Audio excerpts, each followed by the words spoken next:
Welcome back to Why So Sidious, a nerd podcast. It is me and David today. We're going to be covering a Fantastic Four comic book, the first 5 issues of Jonathan Hickman's run on Fantastic Four, which I think is the best Fantastic Four comic there is, and that's not saying much. Yeah, we're doing this. It's kind of actually on our road to Secret Wars. We're taking a step back chronologically, but Reed Richards builds the bridge, peers into a bunch of universes, and that plays a huge role into Secret Wars, or leading up to Secret Wars. So consider it a detour on our road to Secret Wars. Check out our recent our episodes. There are some comic reviews in there too, but we just did a Week in Geek, covering a lot of juicy news, Star Wars, Marvel, DC, Star Wars Celebration. We have a Disney Plus, more so an MCU television series ranking that just released today with Kurono Comics. So check that out. And we're on TikTok, Instagram, X, and YouTube. I think I covered it all at Why So Sidious Pod. And we're going to get into the comic right after a little icebreaker question. And that question is, if you could only read, let's say, one team's comics, Justice League, Avengers, Fantastic Four, X-Men, Teen Titans, X-Force, I don't know. How about if you could only pick, 2 or 3 of those to pick and the rest of them disappear forever? Which 2 or 3 teams are you picking? I've only read one specific Fantastic Four run, but from what I've heard, I'm going to go ahead and eliminate them.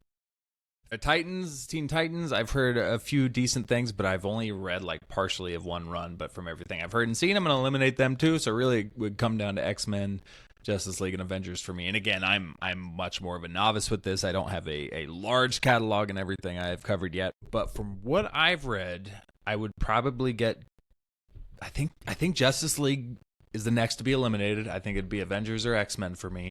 I think I'm going to eliminate... Ooh, that is really hard, actually. Pound for pound, I think I'm going to go with X-Men from everything I've read. It's tough because obviously you're getting rid of some big ones like Civil War and Secret Invasion, which was much better on page than on screen. Man, but just at least with the catalog I've read, I think I would go X-Men. But I'm curious what you say on this because you're more the aficionado on this, so I'm very curious to see. I'm down to those same 2, X-Men and Avengers. Justice League the order is the same too. Fantastic Four comics aren't all that great in my opinion. Outside of Hickman, Mark Waid, I still got to give a shot. Apparently it's good, and apparently Ryan North, the current run, is really good. Let's be honest, Volume 1 didn't impress me either, but X-Men is so hard because they're so much interesting and they're deeper, what the characters, what they stand for and all that. And it bleeds into the story so well. But I gotta take Avengers, man, because Hickman's run is one of my favorites, top 3. And then the whole Brian Michael Bendis run is definitely a top 10 with going through, like you said, Secret Invasion and Dark Reign. Dark Reign's one of the coolest eras. Avengers, I think, overall have the best comics, I'd say. So Dark Reign would fall under an Avenger. I guess I'm trying to remember because I know I read this whole run, but there were so many branch offs that it's just a big blur to me. Was Dark Reign originally it started as an Avengers story, and then we just saw a bunch of branches? It's literally just an era. There's no Dark Reign event. It started when it's just when Norman Osborn was in control of everything. That's just the Dark Reign era, so it bleeds into all of the titles. Epic. That would be so cool on the big screen. Yeah. And you're saying that stuff, and again, I kind of even, in my brain, forgot about the Hickman thing. I don't know why, because it leads right into Secret Wars, so it's a pretty big one for the Avengers thing there. I don't know why, I just feel like I have more of a connection to X-Men comics than Avengers. They're deep, yeah. With the ones I've read. Again, pound for pound, if I had to really pick from the ones I've already read, then I'm going to go Avengers, because it seems to be more that I could kind of get through. But from everything I've read at this point, X-Men's in the lead for me. Yeah, I think they're better consistently, I think. X-Men's always pretty damn good, at least. Yeah. Oh, it's got a good foundation to work with. Yeah. And speaking of Dark Reign and Norman Osborn, we'll get into the comic. I loved how that starts the Hickman Fantastic Four. It gives it context, exactly where you're at. He talks about the Civil War and Secret Invasions, Reed Richards, talking about all this stuff. So right off the bat, you know exactly where this takes place. And it's in one of the coolest eras ever. So that's always a lot of fun. And that leads to a lot of fun kind of banter with the kids, right? So, but let's rewind before we get too into detail. How did you think of the comic overall? So overall, it wasn't bad. I wasn't in love with it. There were some parts that I really, really enjoyed and that made me more interested in Reed Richards as a whole, and some of the stuff going forward there. Obviously, the bridge thing was a bright, shining moment in this issue. I loved that. So overall, the story was pretty good. I liked the foreshadowing twist we got at the end there. But I guess I was less connected with the details in between that. Exactly. Yeah. I didn't feel like we experienced the Fantastic Four as much as I was hoping to, because again, I haven't really read a Fantastic Four full run. Like, they're probably one of the least I've read as far as a group goes in Marvel Comics. So I was kind of hoping to get more Fantastic Four oriented. It didn't feel like I got much of that because of the whole broken time-space continuum deal that was going on. Honestly, I was really confused a lot of the times that was on page of what the hell was going on, so that kind of threw me off. And to a point, I was so confused that I kind of started losing interest just because I lost where the story was with every time we jumped to the time space of the different eras and stuff. At first, it was kind of cool. I liked it was interesting seeing the different eras of the Fantastic Four, and but after a while, I just felt more confused. So overall, the overall story was good. I like where it's going. But the in-between moments weren't exactly there for me. Yeah, I just skipped the Sue Storm, Johnny Thing stuff. I just didn't even read it. I read it the very first time. This is my third time going through this. I just skipped it, man. I know it doesn't mean anything. I did not like it at all. My rating is going to reflect too high because I skipped it. Okay. I'm just thinking of all the Reed Richards stuff, because that's what it boiled down to. It was just him figuring out how to solve everything in the bridge. So that was all. I loved all that. So agreed. Yeah, but like half of it was the other stuff. Really, it was a good amount. Yeah, it was a good amount. And like you said, it's not really gonna matter. So I kind of just checked out, because again, I was like, I don't really know who this is. If this is one of the Johnnies from the last universe. I don't know what's getting. And then eventually I was just like, all right, whatever. I'm gonna push through this part. I like the art though. It wasn't my favorite again, but overall I like the art style. It was a bit more cartoony than maybe Secret Wars with Jonathan Hickman's runs there. I don't think it's the same artist. Maybe no. I guess it could be. Okay, I was gonna say it felt different. It felt a smidge on the cartoony side, but not like horrible. So I like the Secret Wars and the new Avengers and all that from Hickman's art better, but it wasn't. Yeah, same. I like the art here. It's Brian Hitch, I think. Okay. How about, so we didn't like the Sue Storm side story. By the way, Iron Man on a horse just really takes me out of it. And that's like one of the first things you see, and I'm just like, I can't do it at that point. So goofy. But the kids holding down the fort at home, I kind of did like. That was fun. And Norman Osborn being the asshole he is, arguing with kids was kind of fun, I think. Arguing, firing live rounds at kids, just typical Norman Osborn stuff. Yeah, I start shooting kids. Straight up shot at them. But no, I really enjoyed that. I like Franklin and Valeria's little dynamic they had going there. Yeah, and when they get back, Sue Storm, Johnny Storm, and the Thing. Sue Storm is about her business, dude. I like how they get back and she sees on the camera that they're there, and she's like, I want this over in 2 minutes after we hit the lobby, just nothing else. So they go take care of business, and I'm really excited to see her on the big screen, man. I think Vanessa Kirby is going to kill it. I think she looks great, and I think Sue Storm has a lot of potential to be not only a great emotional character, great motherly character, but a complete badass, too. Yeah, that was one of the things in that Fan Four Stick movie that obviously didn't do very well because of all of it. But Kate Mara didn't really nail that. Jessica Alba had the spunk a little bit in those OG Fantastic Four things, but I think Vanessa Kirby could bring it full circle and not just like campy spunk, but like, oh, you actually kind of believe it, and you're like, yeah, I wouldn't mess with this person probably. She's like a fire in her eyes that you can see in the trailers a little bit. Yeah. Yeah, so the motherly fierceness. That. Dude, you should have cast Headley. There you go. That fierce mother. Hey, 10 years ago. I want to see a little Cersei in Sue Storm, though, get vicious for her kids. But back to Reed. Couple cool things he saw as he's investigating all this stuff. I love how he's going about it. He's like, well, would the Civil War have happened if, like, the Illuminati didn't form? Or would all this different stuff, like if we handled the secret invasions differently? Or like, oh, this Earth, didn't they succeed because they surrendered to the Skrulls? So that prevented certain superhero conflict or something like that. Or one of them, the first act of the Illuminati in this world was to unleash the Phoenix on the Skrulls and kill them all. So that's crazy. So sick. God, what else? There was the one that Earth, sorry, Beyonder, the villain of the original Secret Wars, the Illuminati stopped him from dealing with that Secret Wars thing, so he got pissed and incinerated the whole world, started over with a single man and a woman. So that's one of the Earths. Just a ton of crazy stuff. No, that was probably my favorite part of this whole run, was the whole Reed messing with the bridge. So he goes in, he says he's looking at like over 12 million realities that had a superhuman registration act, but only 3 million of those resulted in a metahuman conflict, and only 418 out of 12 million ended in a peaceful resolution. And so when he starts like factoring in, okay, who was involved in this one, it's A, super interesting, and B, it's hilarious that he kind of finds out that, every time Tony Stark is involved with this, it doesn't end in a peaceful resolution. Anytime there's a Tony Stark who is involved in this, it ends up getting to cataclysmic events here. One of the events, there was like an Iron Woman instead of Iron Man. It was Natasha Stark, and her and Cap hooked up and like got married to settle their differences. And that's what avoided Civil War. And Hank Pym wasn't a variable in that reality. But in every reality, the solution is proposed by Reed alone with no input from Tony or Hank. So I thought that was super interesting. I loved that. It was really good writing, creative. I really enjoyed that whole thing with Reed searching the different dimensions.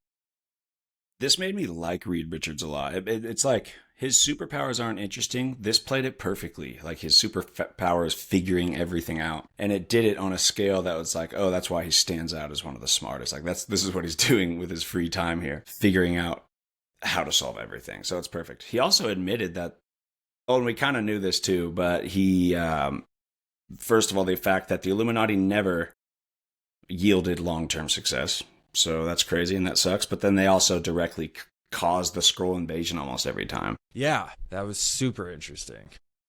Which, did you read that Illuminati, it was just called New Avengers Illuminati, where they went and messed with the Skrulls and they were like stretching out Reed and studying them, yes. But then they escaped and they got all pissed, and that's kind of what started the Skrull invasion. Yeah, you saw that. Yeah, it's a great little prequel. Crazy. Oh, it was really good. Yeah, I think I missed it the first time around, and then seeing Reed though getting tested and all this stuff, it was pretty intense with the Skrulls there. Yeah. So what else? Yeah, we didn't get a lot of action with the Dark Avengers. I would have loved to see a scuffle with the Fantastic Four now that all four of them are here and fight the Dark Avengers, because that would have been really fun. You got the Venom and all that stuff. But Valeria is a straight up G. She comes up. Norman enters the building with all his Dark Avengers, and she's like, nah, this says on the paper right here the what we were served, like we are accompanied by Norman Osborn. Not all these other people, so she makes them all stay there. Gives them some attitude. Venom screams at her. She doesn't get scared. She's like, so gross. And then walks away, sticks her tongue out at him. Love it. Dude, that, by the way, that was hilarious. Yeah, she gets him on the technicality. Venom freaks out. He goes, no, Gargan, the little lady has a point. Wait here. I'll let you eat the lawyer who typed up that document later. Valeria greets him, Franklin greets him with the nice hair loser. Like, I love the little kid trash talk to Norman here. Yeah. Norman's a funny villain. He's sadistic and funny. Just perfect. We need him in the MCU, man. Absolutely. But anyway, super dope when all four of them are there, and you got Norman shooting kids trying to. Yeah, bro. He tells Sue Storm to lock everybody out, and like easy, she just locks everybody out in her freaking force bubble, and they kind of tell Norman Osborn off, and Franklin Richards is the first taste of his reality warping powers. He has a toy gun and he shoots Norman with it, and everyone's surprised, and they're like, what the hell, this is a toy gun? So a lot of fun little things to mess with here. I did want to say one thing I forgot. I just wanted to point out about the whole alternate dimensions. You mentioned the Illuminati, and in one of those that succeeds, literally killed the entire Illuminati right when they formed, which I thought was hilarious and wild and very out of character for Reed Richards. But I just thought that was a noteworthy. Yeah, in one of the panels, oh my God, he dispatched the Illuminati upon formation. It showed them all like slumped at the table. It was like, he killed them all, right? Yeah. Wow. Okay, he wiped them all off the board. Yeah.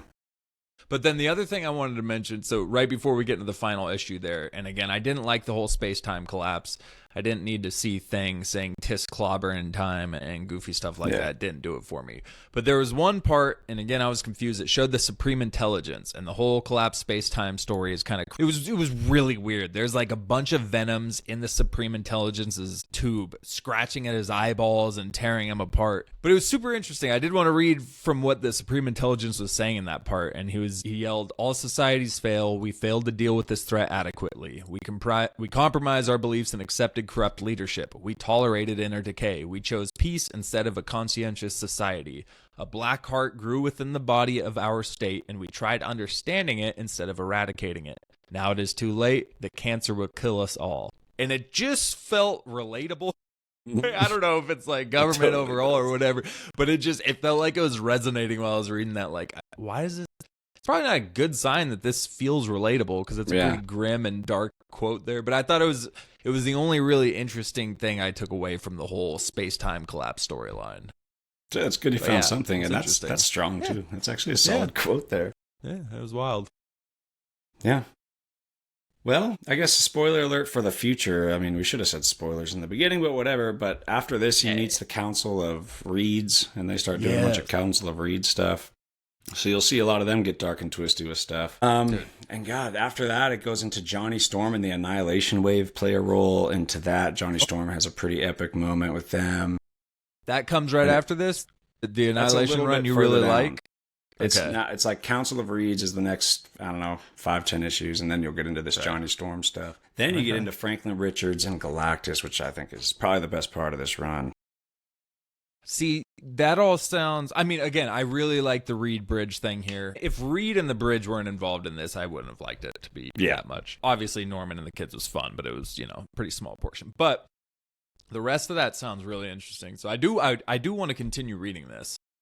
Even though it didn't blow me away this first volume, it's got, like I said, it has me looking forward to what's ahead. But that whole Council of Reeds thing, so I know they didn't state it specifically. They didn't call it by name the Council of Reeds yet in the run. But Sue tells Reed to destroy the machine and to promise her, and then he flashes back to the memory he had meeting these mysterious figures who are saying, we can fix everything, yada, yada, yada. So I immediately figured, that's the Council of Reeds there. Sue he disassembles the entire thing and then rebuilds it back. So technically, like, bro, your wife is not going to let that win the argument down the road. A for effort for sticking to your word, technically, but that's not going to fly for your wife there. I'm just going to let you know. But that was a really cool little twist at the end there. I did like that a lot.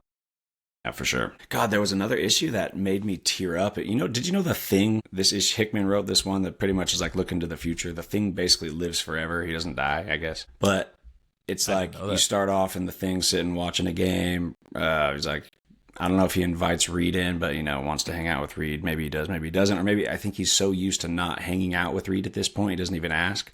And Reed has a flashback maybe to them used to hanging out. Anyway, we see like every 100 years, every 1,000 years or so, where the Thing is living, and he's like almost worshipped like a deity, like a king, like a old wise dude. But his whole family's gone.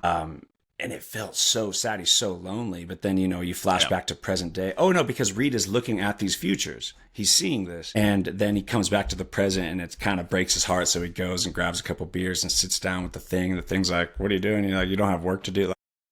Sitting down with his buddy because he felt so bad about seeing that future. Super touching. Damn. Yeah. I feel like I've seen that, like a clip of that or something randomly on YouTube, because for some reason that feels familiar, but it also, that made me a little depressed hearing that. I could see why that would be emotional. It's one of those deep cut feelings. Really, really solid. So before we wrap it up, Fantastic Four movies coming out. I mean, general thoughts updated. We've been talking about it a lot, but if you're listening to this after Fantastic Four came out, it's pretty much the end of the episode. So thanks for tuning in, but yeah, dude.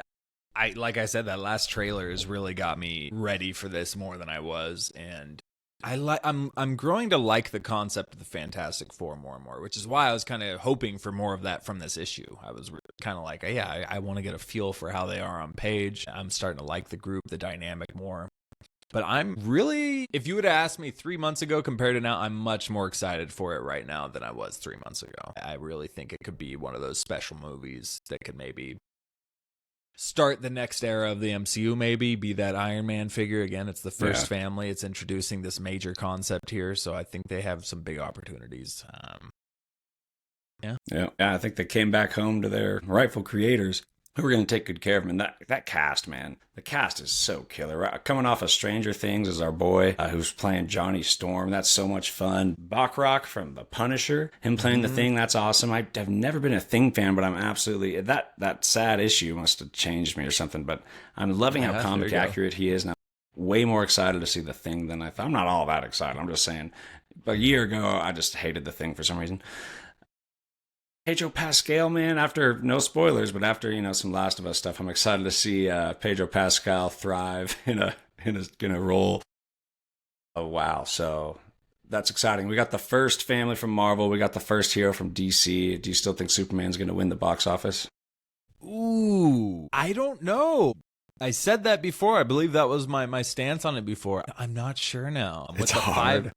The 5-minute sneak peek didn't seem to have like a massive boost to interest worldwide. I don't know. I didn't feel like it had like a ton of rave reviews after that dropped there. And I feel like if Fantastic Four blows up, I think that's going to be bad news for you're still going to have that base Superman fan base. That's going to be there regardless. But as far as the average family that's taking their kid out or something, if Fantastic Four is doing great and great reviews, there might be a chance some of those strays get taken to that movie instead of the Superman movie for the summer blockbuster. Because Superman's, is it a month after Fantastic Four?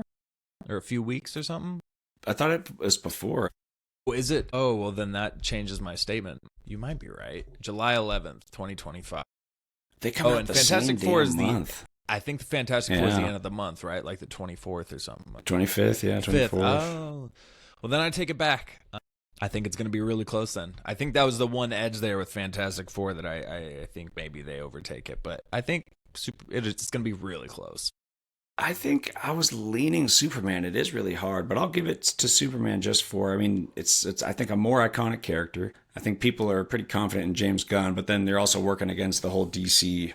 There's just a kind of a thing with DC on the big screen that people don't, if they don't understand James Gunn and who's running the show anymore, they're not going to really trust this. But then it has a 2-week lead where some people are going to go out that week 3 and see Superman instead of Fantastic Four. It's going to have 2 weeks ahead of it. In a sense. Yeah. I'll go Superman. Yeah. Do you think one's going to crack $1 billion? Honestly, I think the fact they're so close hurts that chance. I could see like Superman 950, Fantastic Four 850. Yeah, I think realistically like Fantastic Four 7, Superman 8, but I think there's a chance Superman, I think there's a chance both of them break $1 billion if they're amazing, but I think Superman has a good chance. The return of an icon like this, I think could really blow up. That's your pick, though. If we had to pick one that would break $1 billion, you would go Superman over Superman would win the box office and break $1 billion. Now, do you think, last question, we know we've asked this before, but now which one do you think will be better? Which one are you going to walk out of that theater happier? I think Fantastic Four. And I don't recall what my answer was last time. No, I don't know. I don't know if we had that specific question before, but I think Fantastic Four. I have a good feeling about this now, and I don't know. Yeah, the tide's kind of turned in Superman in my eyes. And again, it shouldn't have. I don't know. It's just kind of a gut thing more than anything. But I think I'm going Fantastic Four. What about you? It's still so hard. But I think I got to do Superman again. I just love, I've fallen in love with the character. I love Lex Luthor. I love the Justice Society League. All the members. They got a Green Lantern in there. And James Gunn's running it, man. But if Doctor Doom shows up in Fantastic Four, and that just whole movie is perfect, it can go either way, man. But what an exciting July. Holy shit. Dude, no kidding. This whole spring and summer, it's just insane. We're getting Last of Us. We're getting Andor. We just got Daredevil Born Again. Coming right after that's Thunderbolts. Then we got Fantastic Four and Superman. And I'm pretty sure there's another show this year I'm forgetting. That's like August or something. But it's pretty wild. Pretty wild little mid part of the year we're having here. Yeah, and which, by the way, actual last thing, Thunderbolts reactions, we'll do this since we're talking about movies that you might have already seen if you're listening to this, but Thunderbolts reactions are in before the movie has come out. We are talking to you in April, I think. What is it? January, February, March, April, right now. Amazing reactions, apparently. Just through the roof. Everyone's loving it, apparently. So that's really exciting. They're saying a lot of people are saying it's the darkest MCU show so far, or movie. So nothing but increasing my excitement for a movie I'm already excited for. Are you surprised to see such positive reactions? I am not surprised to hear the darkest Well, yeah, no, I kind of did still feel like this is going to have a more serious tone than the average Marvel movie. But the overall positivity, yeah, no, I am pretty surprised by it. I figured there would be some critiques coming out of it. I think Dark is good right now. I think coming out of Phase 4, again, not just Dark, you need to have more, but coming out of the 11th, a lot of the misses recently of the MCU has been very light tones. So I think if you're Dark, I think that sounds a little bit better. That's already a one-up in your situation there. So if Thunderbolts can be gritty. Captain America Brave New World felt not dark, but more serious. It wasn't a light movie by any on the means. right path, yeah. Yeah. So I think if Thunderbolt keeps that same tone, maybe a little darker, then I think the better for it. So, yeah. I'm a little skeptical hearing only positivity. I will say that, but it's good to hear so far. The cool thing is they usually open it up to just critics this early, but they open it up to critics and fans, so I think that increases. Okay. But then again, yeah, fans are just excited to go see this movie early too, so you got to factor that in as well. They could just be so stoked to be there, but who knows? I think, the Dark thing, you need both, but for the past 5 years, the goofy, lighthearted cup has been like overflowing, and our Dark cup has been sitting over here kind of empty. So we need a refill on that one. And God, Born Again was the craziest, darkest they've ever went. They're throwing F-bombs. You got faces turning into spaghetti, and they went full send on that. Thunderbolt's PG-13, but they can get pretty dark. And they're pretty damn willing to commit. I didn't expect F-bombs in Daredevil. Yeah, there were multiple. And they were actually used well. It wasn't just force. It was a pretty funny scene with, not funny, but like, when Matt says it to Bullseye after he like asks for his help, like that was pretty funny. And then right before Matt decides to go back to being vigilante and throw hands, he drops it too. So it was used really well. More than I expected. Yeah, so going dark. Anyway, that wraps it up. Yeah, thanks for tuning into an episode of Why So Sidious, a Nerd podcast. So we've done the volume 1 through 4 or 5 of Hickman's Avengers and New Avengers runs leading up to Secret Wars. So you can go back and check that out. God, we were kind of rookies when we started those, so go into the first couple volumes with a wary mind, I guess. Or not. Confidence. Nothing but confidence. We killed it. There you go. Killed it. We were great. But we did Infinity as well, the big event. So chronologically, Hickman's Fantastic Four is before all that. But it plays a role. Anyway, thanks for tuning in again. We got our nerd news out in Week in Geeks, and we're going to be covering a lot of good stuff, so we'll see you next time.